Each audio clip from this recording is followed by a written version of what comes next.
Let's take a look at motivation. Motivation is the internal process leading to behavior to satisfy needs. Have you ever wondered why people do the things they do? The primary reason people do what they do is to meet their needs or wants or to bring happiness to themselves. So, motivating is about answering people's often unasked question, "What's in it for me?" by helping them to meet their own needs and wants while achieving organizational objectives. Effective leaders are good motivators as they influence others, as they satisfy their own needs and followers' needs to benefit the organization, which is the goal of human relations.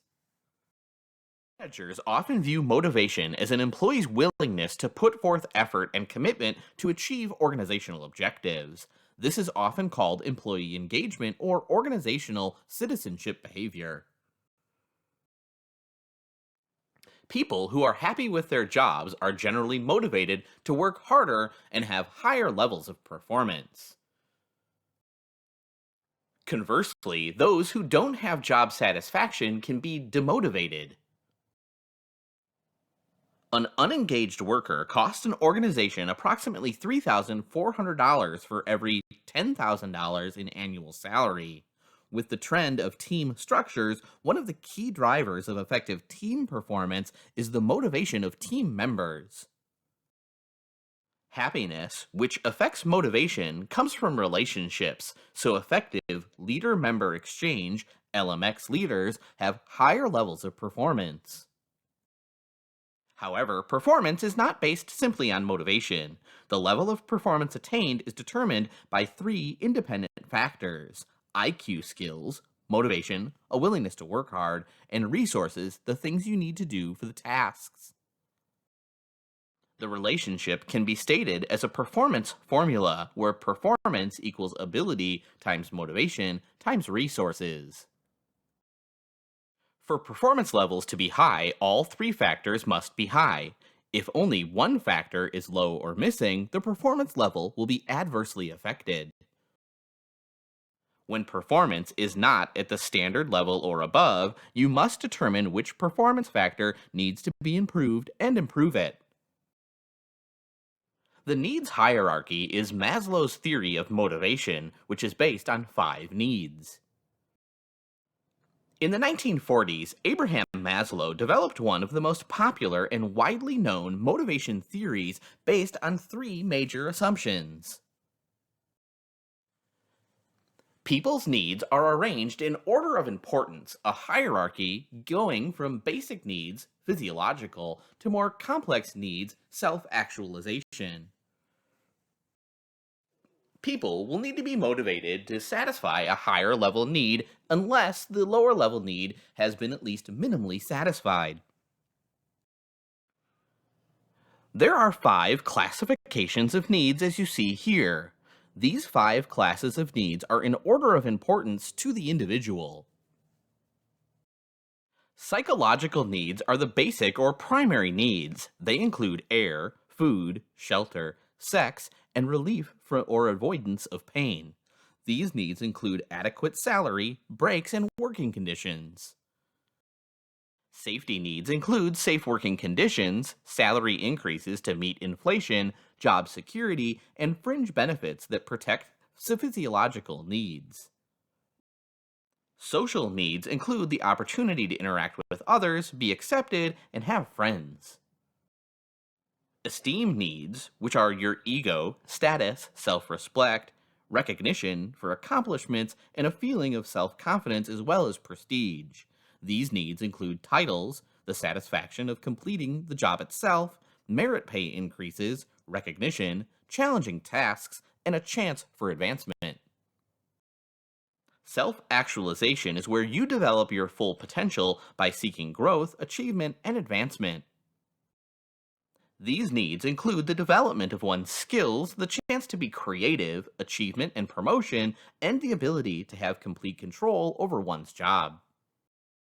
The ERG theory recognizes Maslow's hierarchy of needs and reorganizes it into 3 levels: existence, relatedness, and growth. Today's companies focus on fulfilling higher level needs.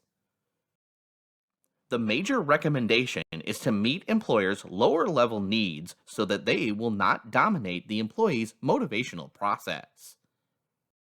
To use the ERG theory, answer 6 questions. 1. What need does the individual have? 2. What needs have been satisfied? 3. Which unsatisfied need is the lowest in the hierarchy? 4. Have some higher order needs been frustrated? And 5. If so, how? And has the person refocused on a lower level need? Finally, the 6th question, how can the unsatisfied needs be satisfied? The two-factor theory is Herzberg's classification of needs as hygiene and motivators. In the 1950s, Frederick Herzberg and Associates' research findings disagreed with the traditional view that satisfaction and dissatisfaction were at opposite ends of a continuum. Herzberg classifies 2 needs that he calls factors. Herzberg combines lower-level needs into one classification that he calls hygienes and combines higher-level needs into one classification he calls motivators. Hygienes are also called extrinsic factors because attempts to motivate come from outside the job itself. Motivators are called intrinsic factors because motivation comes from the job itself. Herzberg contends that providing hygiene factor keeps people from being dissatisfied, but it does not motivate people. However, before long, they get accustomed to the new standard of living and will no longer be satisfied. A vicious circle continues. If you get a pay raise, would you be motivated to be more productive? To motivate, Herzberg says that you must first ensure that hygiene factors are adequate. Once employees are satisfied with their environment, they can be motivated to do their jobs. The manifest needs theory of motivation is primarily McClellan's classifications of needs as achievement, power, and affiliation. It's a personality-based approach to motivation. David McClellan does not have a classification for lower-level needs. His affiliation needs are the same social and relatedness needs, and power and achievement are related to esteem and self-actualization and growth. Unlike Maslow, he believes that needs are based on personality and are developed as people interact with an environment. All people possess the need for achievement, power, and affiliation, but to varying degrees. One of these 3 needs tends to be dominant in each of us and motivates our behavior. People with a high need to achieve tend to be characterized as wanting to take personal responsibility for solving problems, goal-oriented, they set moderate, realistic, attainable goals, seeking challenge, excellence, and individuality, taking calculated, moderate risks, desiring concrete feedback on their performance, and willing to work hard. Need for achievement is correlated with performance. People with a high need for power tend to be characterized as wanting to control the situation, wanting influence or control over others, enjoying competition in which they can win, they don't like to lose, and a willingness to confront others. People with high need for power tend to have a low need for affiliation. People with a high need for affiliation tend to be characterized as seeking close relationships with others, wanting to be liked by others, enjoying lots of social activities, seeking to belong, they join groups and organizations. They tend to have a low need for power. Note that pay is an important and can be both higher and lower level in terms of meeting needs. Many organizations are meeting relatedness needs by creating a fun place to work. The expectancy theory, which is Vroom's formula, states that motivation equals expectancy times valence.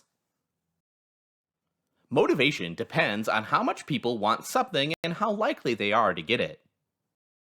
Expectancy and valence are 2 important variables in Victor Vroom's formula that must be met for motivation to take place.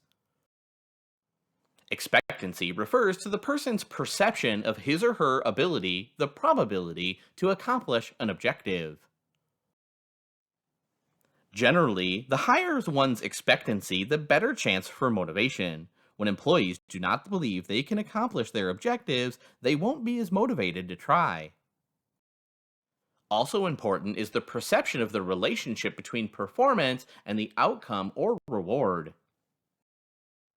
Generally, the higher one's expectancy of the outcome or reward, the better the chance for motivation. This is called instrumentality. If employees are certain to get a reward or to be successful, they'll probably be motivated. When not sure, employees may not be motivated. Valence refers to the value the person places on the outcome or reward. Generally, the higher the value, importance, or the outcome or reward, the better the chance of motivation. The following conditions should be implemented to motivate employees. Clearly define objectives and the performance needed to achieve them. Tie performance to rewards. High performance should be rewarded. When one employee works harder to produce more than other employees and is not rewarded, he or she may slow down productivity. Be sure that rewards are of value to the employee. You need to realize that what motivates you may not motivate someone else. You should treat others as individuals. Make sure that your employees believe you will do what you say you'll do when it comes to motivation. The equity theory is primarily Adams' motivation theory, which is based on the comparison of perceived inputs and outputs. J. Stacy Adams popularized equity theory with his contention that people seek social equity in the rewards they receive, output, for their performance, input. According to equity theory, people compare their inputs like effort, experience, seniority, status, intelligence, and so forth, and outputs like praise, recognition, pay promotions, increased status, supervisor approval, and the like, with those of relevant others. A relevant other could be a coworker or a group of employees from the same or different organizations, or even from a hypothetical situation. Notice that our definition mentions perceived, not actual inputs and outputs. Equity may actually exist. However, if employees believe there is inequity, they will change their behavior to create equity, such as doing less work, changing the situation, like getting a raise, or getting another job. Studies have demonstrated the importance of fairness. It's important to treat people ethically and fairly because it's difficult to influence people who don't trust you. Abusive supervisors use unfair treatment and tend to demotivate employees and hurt performance. Pay equity does affect performance, but most employees tend to inflate their own efforts or performance when comparing themselves with others. Using equity theory in practice can be difficult because you don't know who the employee's reference group is and what his or her view of inputs and outcomes is. However, it does offer some general recommendations. Equity is difficult for managers because they're expected to treat employees uniformly and consistently while considering individual needs and sometimes making exceptions that can be viewed as unfair by others. You need to treat people fairly, but be aware that equity is based on perception of being treated fairly, which may not be correct. You may perceive that you're treating another person fairly, and they may not. Realize that what people know or don't know is important. All that really counts is what they feel. The perception of large inequity gets some emotion, so you have to deal effectively with those emotions. Rewards should be equitable. High performance should be rewarded, but employees must understand the inputs needed to attain certain outputs. Content motivation theories focus on meeting people's needs to motivate them. Process motivation theories focus on how and why people are motivated. Reinforcement theory focuses on getting people to do what you want them to do. Reinforcement theory is primarily Skinner's motivation theory. Behavior can be controlled through the use of positive or negative consequences. It's also called behavior modification and operant conditioning. B.F. Skinner contends that people's behavior is learned through experiences of positive and negative consequences. He believes that rewarded behavior tends to be repeated, while unrewarded behavior tends not to be repeated. An employee learns what is and what is not desired behavior as a result of the consequences for a specific behavior. Reinforcement is about meeting needs. It's about getting people to do what we want them to do by answering their often unasked question, "What's in it for me?" In essence, you're saying if you do this behavior, stimulus calling for the response behavior, I'll give you this reward or punishment if you don't, consequences or types of reinforcement. And this is how often I will give you the reward or punishment, the schedules of reinforcement. Skinner states that supervisors can control and shape employees' behavior while at the same time making them feel free. The two important concepts used to control behavior are the types of reinforcement and the schedule of reinforcement. There are four types of reinforcement according to the theory. Positive reinforcement, a method of encouraging controlled behavior, is to offer attractive consequences or rewards for desired behavior. Avoidance reinforcement. Avoidance is also called negative reinforcement. The employee avoids the negative consequence. Extinction, which attempts to reduce or eliminate undesirable behavior by withholding reinforcement when the behavior occurs. Finally, punishment, which is used to provide an undesirable consequence for an undesirable behavior. Punishment is the most controversial method and the least effective at motivating employees. An important reinforcement consideration in controlling behavior is when to reinforce performance. Timely feedback is important. The frequency and magnitude of the reinforcement may be as important as the reinforcement itself. Two major classifications are continuous and intermittent. Continuous reinforcement. With a continuous method, each desired and undesired behavior is reinforced. Examples of this method would include a machine with an automatic counter that lets the employee know exactly how many units have been produced, or a supervisor who punishes employees for breaking rules every time. With intermittent reinforcement, the reward is given based on the passage of time or output. When the reward is based on the passage of time, it's called an interval schedule. When it's based on output, it's called a ratio schedule. When electing to use intermittent reinforcement, there are four alternatives. Fixed interval schedule is given a salary paycheck every week, breaks and meals at the same time each day. Variable interval schedule is giving praise only now and then, and a surprise inspection or a pop quiz. Fixed ratio schedule is giving a piece rate or a bonus after producing a standard rate. Variable ratio schedule is giving praise for excellent work, a lottery for employees who have not been absent for a set period of time. Generally, positive reinforcement is the best motivator. Continuous reinforcement is better at sustaining desired behavior, however, and is not always possible or practical. The following are some general guidelines. Set clear expectations and objectives. Select appropriate rewards and reinforcement. Do not reward mediocre or poor performance. Look for positive and give praise every day, rather than focusing on negative and criticizing, and make people feel good about themselves.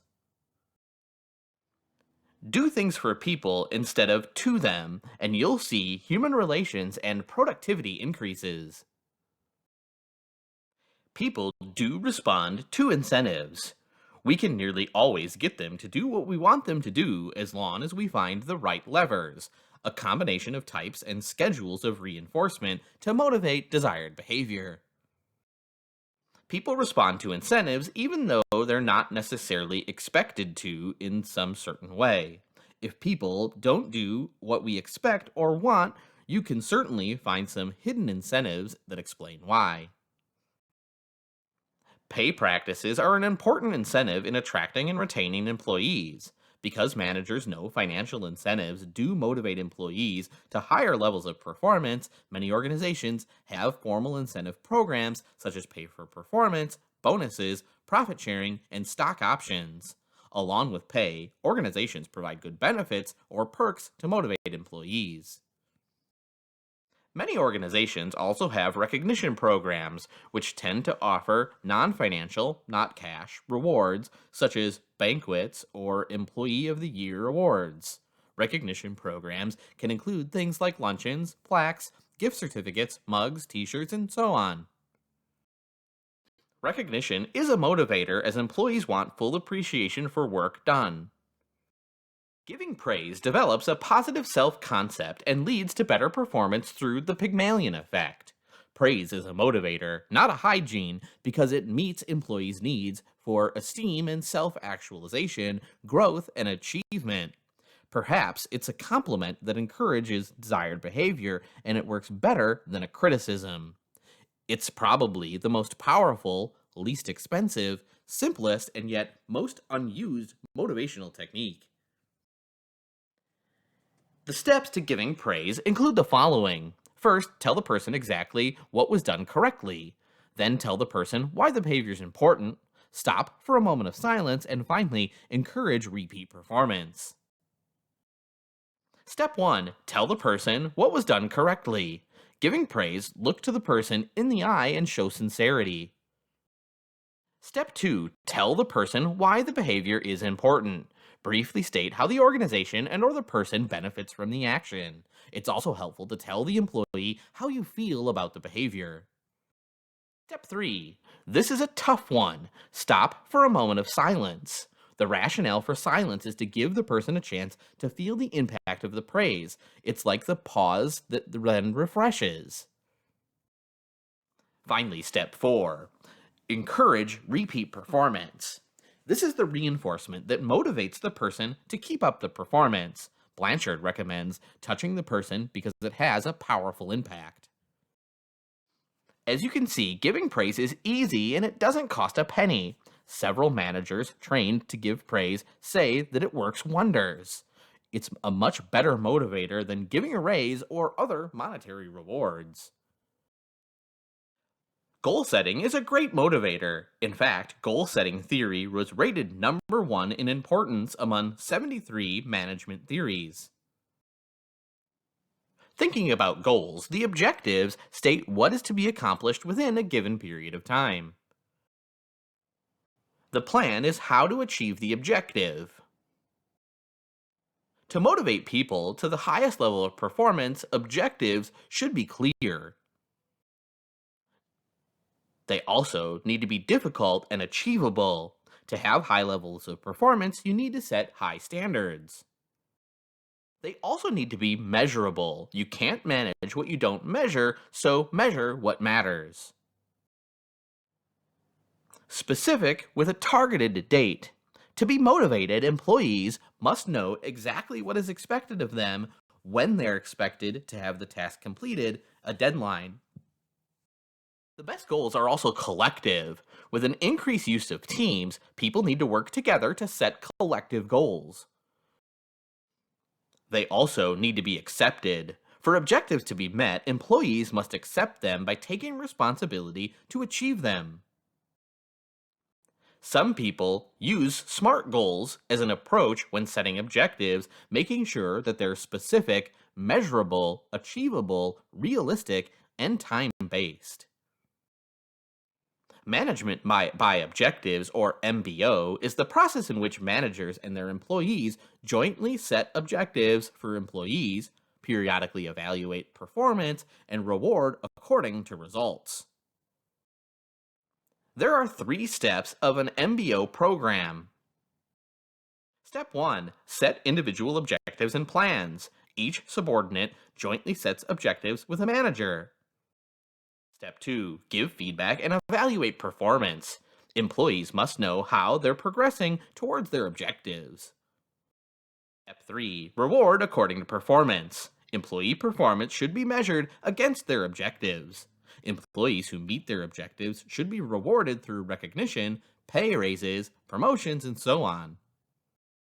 An MBO program is a motivator, not a hygiene, because it meets employees' needs for esteem and self actualization, growth, and power achievement. An MBO program empowers employees to increase responsibility with an opportunity for creating meaningful, challenging work to help them grow and accomplish goals. Job enrichment is the process of building motivators into the job itself by making it more interesting and challenging. Here are some simple ways managers can enrich jobs. Delegate more variety and responsibility and give employees challenging assignments that help them grow and develop new skills. Form natural work groups. The work group can also perform as its own identifiable work and increase responsibility. Make employees responsible for their own identifiable work. Let employees make the entire product rather than just a part of it. Give employees more autonomy. Allow employees to plan, schedule, organize, and control their own jobs. Job design is the employee's system for transforming inputs into outputs. The more effective and efficient the method, the more productive the employee. A common approach to job design is work simplification. The idea behind simplification is to work smarter, not harder. Job simplification is the process of eliminating, combining, or changing the work sequence to increase performance.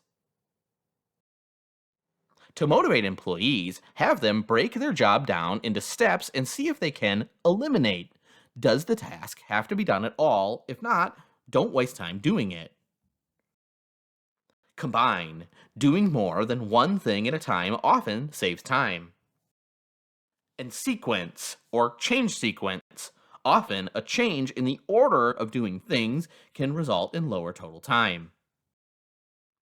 When used appropriately, work simplification can be effective at motivating employees. However, the danger lies in making a job too simple and boring rather than making it more interesting and challenging, as with job enrichment. Self-motivation is based on your interpersonal skills. Remember, you become what you think about, or what you think is what you get.